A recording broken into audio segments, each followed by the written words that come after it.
What's up, everybody? Baron Von Stroud coming at you with another action figure review. Today, from the new Batman movie, The Batman, The Riddler. So this will be the first in the series from the movie I'm looking at.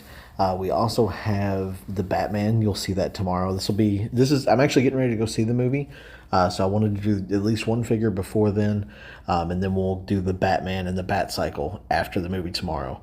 So as you can see, they went with a very different look in with this. The articulation's great. Double jointed knees, elbows. You got a bicep swivel. Articulation's great. It's the costume itself is the weird part. So that adds a little bit into kind of the oddness of it, which makes the articulation weird in some spots, like that thing hanging off the neck. Non-usable hood, which could have been different. Double jointed knees as well. Rotating hip joint there. Ankle swivel, pretty kind of standard for McFarlane Toys. Nothing too unusual or anything there. Slight little movement out of the middle of the torso. It's okay. You got this new like Riddler symbol. This is definitely different than anything. It's a very like Zodiac killer kind of inspired thing, and I think that was kind of the intention.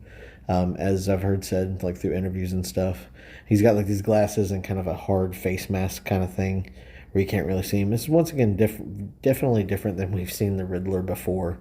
Kind of like tactical pants and like army boots kind of look. Once again, it's very different than what we've seen from other Riddlers. Like just looking at these other ways we've seen the Riddler, it's kind of a odd look. We'll see how that is after tonight. I'll be able to speak to it more. Maybe it'll make more sense and make me kind of like the character more. I'm not quite sure what this thing is. It looks like some kind of weird ice scraper, but I assume it's some kind of weapon or device, which, will hopefully be explained in the movie itself.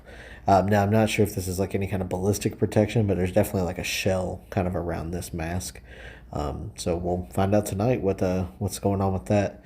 If you're looking for this figure and haven't picked it up yet, you should be able to find it anywhere for pretty much $19.99.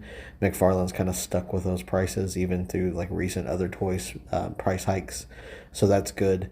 Given the score, honestly, this figure, nothing too cool about it. It's just such a weird look. I think that's what kind of brings it down for me. Who knows? Maybe we'll revisit the score on this one after I see the movie, and maybe I'll like the character more, but who knows? So that basically sums it up. As I said, I'm getting ready to go see the Batman here in just a few hours. Hope you guys enjoy this video, and don't forget to subscribe if you haven't already. See you guys in the next one. Thank you.